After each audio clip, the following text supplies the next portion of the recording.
MiG-21 6 പതിറ്റാണ്ടായിട്ട് ഇന്ത്യയുടെ ആകാശത്തിൽ വ്യോമ പ്രതിരോധം തീർത്ത നമ്മുടെ ഈ പോർ വിമാനം അതിപ്പോൾ റിട്ടയർമെൻറ്റിലേക്ക് കടക്കുകയാണ്. വിമാനങ്ങൾക്ക് റിട്ടയർമെൻ്റ് ഉണ്ടെന്നുള്ളത് ഒരു കൗതുകരമായിട്ടുള്ള വാർത്തയാണ്.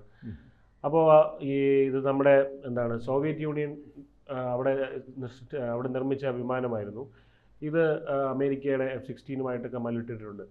അപ്പോൾ അത്തരത്തിലുള്ള ഒരു വിമാനം ഈ റിട്ടയർമെൻറ്റിലേക്ക് പോകുമ്പോൾ ഇതിൻ്റെ എല്ലാ ഭാഗങ്ങളും ഉപയോഗമുള്ളതാണ് എന്നാണ് പറയുന്നത്. സാധാരണ നമ്മൾ കണ്ടിട്ടുള്ളത് ചിൽഡ്രൻസ് പാർക്കിലേക്ക് കൊണ്ട് വിമാനങ്ങൾ വയ്ക്കുന്നതാണ് കാഴ്ചയ്ക്ക്. പക്ഷേ ഇതങ്ങനെയല്ല, ഇതങ്ങനെ വയ്ക്കില്ല. ഇത് മറ്റൊരു ആയുധമായിട്ട് ഇതിനെ മാറ്റുമെന്നൊക്കെയാണ് കേൾക്കുന്നത്. അത് എങ്ങനെയാണ് അതവർ ചെയ്യാൻ പോകുന്നത്? അതായത് ഇന്ത്യൻ എയർഫോഴ്സിന് ഈ MiG-21 വിമാനത്തിനോട് വല്ലാത്തൊരു ആത്മബന്ധം ഉള്ളൊരു വിമാനമാണ്. 62 വർഷത്തോളം കൂടെ സഞ്ചരിച്ച ഒരു വിമാനം. എനിക്ക് തോന്നുന്നു ഈ യുദ്ധവിമാനങ്ങളുടെ ചരിത്രം നോക്കുമ്പോൾ ഏറ്റവും കൂടുതൽ ഉൽപ്പാദിപ്പിച്ചിട്ടുള്ള ഒരു വിമാനം ഈ MiG ശ്രേണിയിൽപ്പെട്ട പല രാജ്യങ്ങളും ഈ റഷ്യൻ സാങ്കേതിക വിദ്യ ഉപയോഗിക്കുന്ന ഈ MiG വിമാനങ്ങൾ ഉപയോഗിച്ചിട്ടുണ്ട്.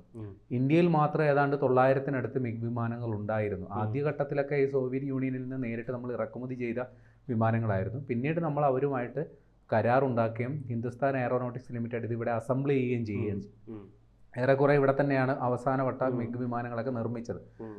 അപ്പോൾ ഇപ്പോൾ ഈ 900-ഓളം വിമാനങ്ങളുണ്ടായിരുന്നത് പലപ്പോഴായി നമ്മൾ റിട്ടയർ ചെയ്തതും അപകടത്തിൽ തകർന്നതും അടക്കം പലത് ലോപിച്ച് ഇപ്പോൾ 36 മാത്രമാണ് ഇപ്പോൾ വ്യോമസേനയുടെ ഭാഗമായിട്ടുള്ളത്. 2 സ്ക്വാഡ്രണുകളിലായിട്ട് നമ്പർ 3 കോബ്ര, നമ്പർ 23 പാന്തേഴ്സ്, ഇങ്ങനെ 2 സ്ക്വാഡ്രണുകളിലായിട്ട് 36 വിമാനങ്ങൾ മാത്രമാണ് ഇപ്പോൾ സേനയിൽ അവശേഷിക്കുന്നത്.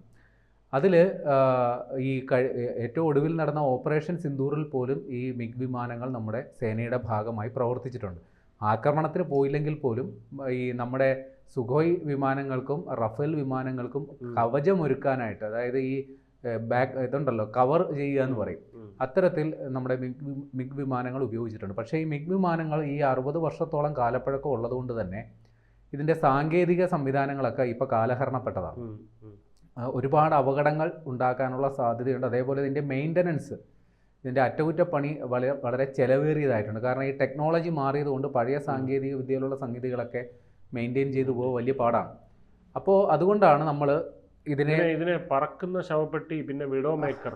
അതെ, കാരണം ഇത് നിരന്തരമായ അപകടങ്ങൾ ഉണ്ടാക്കുന്നത് കൊണ്ട് തന്നെ ഈ പൈലറ്റുമാർ, ഈ വ്യോമസേനയുടെ വിമാനം മാത്രമല്ല പൈലറ്റും നമ്മുടെ സ്വത്താണ്.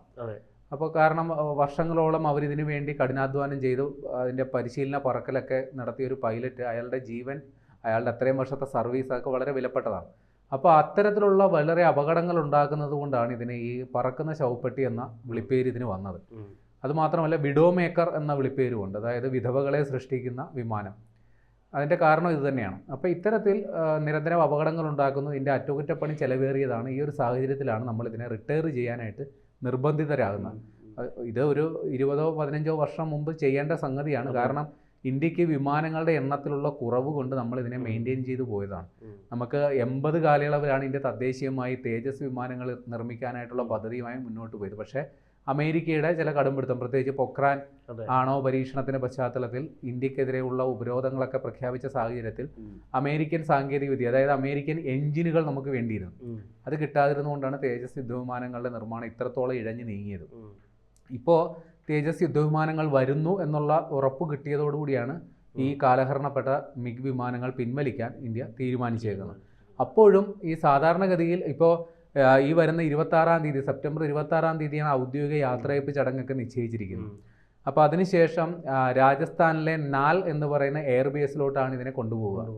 അപ്പോൾ അവിടെ കൊണ്ടുചെന്ന് കഴിഞ്ഞാൽ ഇത് സാധാരണഗതിയിൽ റിട്ടയർ ചെയ്ത വിമാനങ്ങളൊക്കെ പാർട്സ് ആക്കി മാറ്റുക, അതിൻ്റെ അകത്തുള്ള യന്ത്ര സംവിധാനങ്ങൾ അതൊക്കെ അത്യാവശ്യം രഹസ്യ സ്വഭാവങ്ങളാണ്, കാരണം സൈന്യത്തിൻ്റെ ആണല്ലോ, അതെല്ലാം അഴിച്ചു മാറ്റും.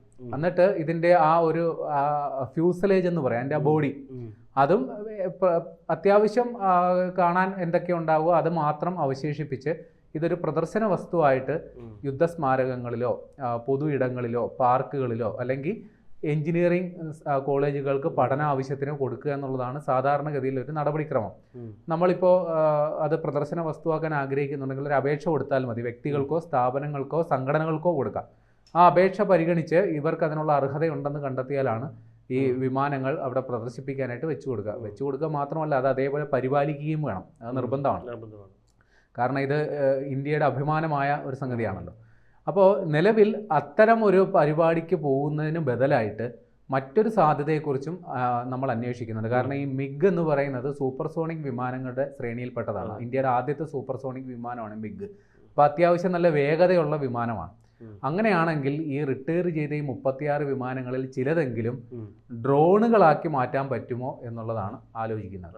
പക്ഷേ അതിൻ്റെ ആലോചനയുടെ അടിസ്ഥാനം ഒരു ഡ്രോൺ, യുദ്ധാവശ്യത്തിന് ഉപയോഗിക്കുന്ന ഒരു ഡ്രോൺ പുതിയത് വാങ്ങുന്നതിന് 100 കോടിക്ക് മേൽ ചിലവ് വരും.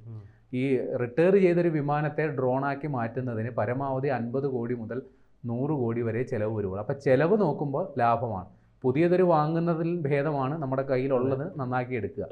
എന്നാൽ ഇത് ഒരു സാഹസം പിടിച്ച പരിപാടിയാണ്. കാരണം ഇതൊരു പഴയ സാങ്കേതിക വിദ്യ ഉപയോഗിക്കുന്നൊരു വിമാനമാണ്.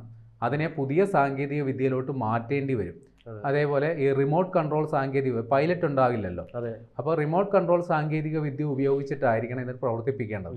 അപ്പോൾ അത് എത്രത്തോളം പ്രായോഗികമാണ് എന്നുള്ളത് നമ്മൾ കണ്ടെത്തേണ്ടിയിരിക്കുന്നു. അപ്പോൾ അങ്ങനെ ഒരു പ്രായോഗിക വശം ഇതിനുണ്ട്. ഇനി മറ്റൊരു സാധ്യത ഈ നമ്മുടെ വ്യോമ പ്രതിരോധ സംവിധാനങ്ങളുണ്ടല്ലോ. ഇപ്പോൾ ശത്രു രാജ്യങ്ങളിൽ നിന്ന് ഏതെങ്കിലും മിസൈലോ ഡ്രോണോ വിമാനമോ വന്നാൽ അതിനെ ആക്രമിച്ച് തകർക്കാനായിട്ടുള്ള വ്യോമ പ്രതിരോധ സംവിധാനങ്ങൾ നമ്മുടെ കയ്യിലുണ്ട്. അപ്പോൾ അതിൻ്റെയൊക്കെ പരിശീലന ആവശ്യത്തിന് അതിന് ലക്ഷ്യം വെക്കാനായിട്ട് എന്തെങ്കിലും ഒന്ന് വേണമല്ലോ. ആകാശത്തൂടെ പറന്നു പോകുന്ന ഏതിനെങ്കിലും പിടിച്ച് വെടിവെച്ചിട്ട് കാര്യമില്ലല്ലോ. ഒരു യുദ്ധ സാഹചര്യത്തിൽ ഇതേപോലെയുള്ള ഏതെങ്കിലും ഒരു ആകാശ വസ്തു ആയിരിക്കും വരുന്നത്. അപ്പോൾ അതിന് വേണ്ടിയിട്ട് ഒരു ലക്ഷ്യസ്ഥാനമായിട്ട് ചുമ്മാ വെടിവെച്ച് തകർക്കാനായിട്ട് ഒരു വിമാനം എന്ന രീതിയിൽ ഇതിനെ ഉപയോഗിക്കാനും പദ്ധതിയുണ്ട്. അങ്ങനെയാണെങ്കിൽ അതിന് ചിലവ് 5 മുതൽ 10 കോടി വരെ ചിലവ് പ്രതീക്ഷിക്കുന്നുള്ളൂ. അപ്പോഴും ഇതേപോലെയുള്ള പൈലറ്റ് ഇല്ലാ വിമാനമാക്കി അതിനെ മാറ്റേണ്ടി വരും. അതുകൊണ്ടാണ് ഇത്തരത്തിലുള്ളൊരു ചിലവ് വരുന്നത്. അപ്പോൾ ഈ 2 സാധ്യതകളാണ് നമ്മുടെ വ്യോമസേനയുടെ മുമ്പിലുള്ളത്. അതുമായി ബന്ധപ്പെട്ടുള്ള ആലോചനകളൊക്കെ നടക്കുന്നുണ്ട്. പക്ഷേ ഞാൻ നേരത്തെ പറഞ്ഞതുപോലെ ഇതിൻ്റെ പ്രായോഗികത ഒരു കടമ്പയാണ്. കാരണം പഴയ സാങ്കേതിക വിദ്യയിൽ ഉപയോഗിച്ചിരുന്ന വിമാനത്തെ ആളില്ലാ വിമാനമാക്കി മാറ്റുക എന്നുള്ളത് വലിയൊരു ടാസ്ക്കാണ്. അപ്പോൾ അത്തരത്തിലോട്ട് എത്തിയാൽ പക്ഷേ ചെലവ് നോക്കുമ്പോൾ താരതമ്യേന ഭേദമാണ് എന്നുള്ളത് മാത്രമാണ് ഇന്ത്യയെ സംബന്ധിച്ചുള്ള ആകർഷക. 6 പതിറ്റാണ്ട് പഴക്കമുള്ള വിമാനമാണ്. അപ്പോൾ അതിൻ്റെ എനിക്കറിയില്ല അതിൻ്റെ സാങ്കേതിക വശങ്ങളൊക്കെ എത്രത്തോളം അപ്ഡേറ്റഡ് ആണെന്ന് അറിയില്ല. അപ്പോൾ എന്തായാലും ഈ പറയുന്ന ഡ്രോണുകളുടെ നിലവാരത്തിലേക്ക് അത് കൊണ്ടുവരണമെങ്കിൽ അതിൽ ആർട്ടിഫിഷ്യൽ ഇൻ്റലിജൻസ്, നിർമ്മിത ബുദ്ധിയുടെ ആവശ്യം എന്തായാലും അതിനകത്തേക്ക് കൊണ്ടുവരും. അപ്പോൾ ഈ 6 പതിറ്റാണ്ട് പഴക്കമുള്ള ഒരു വിമാനത്തിൻ്റെ സാങ്കേതിക വിദ്യയിലേക്ക് AI കൊണ്ടുവരിക എന്നുള്ളത് തന്നെ അത്യന്തം ശ്രമകരമാണ്. പക്ഷേ അത് വിജയകരമായി നടപ്പിലാക്കിയിട്ടുണ്ട് വിജയ്. കാരണം അമേരിക്കയുടെ QF-16 എന്ന് പറയുന്നൊരു വിമാനം ഇതേപോലെ കാലഹരണപ്പെട്ടൊരു വിമാനമാണ്. ഇതേപോലെ അതിനെ ഒരു ഡ്രോൺ ആക്കി പരിശീലന ആവശ്യങ്ങൾക്ക് ഉപയോഗിക്കാവുന്ന ഡ്രോൺ ആക്കി മാറ്റിയിട്ടുണ്ട്. അപ്പോൾ ഇതൊരു സാധ്യതയുണ്ട്. അത് നമ്മുടെ കാര്യത്തിൽ എത്രത്തോളം ഫലവത്താകുമെന്നുള്ളതിൽ മാത്രമാണ് ആശങ്കയുള്ളത്.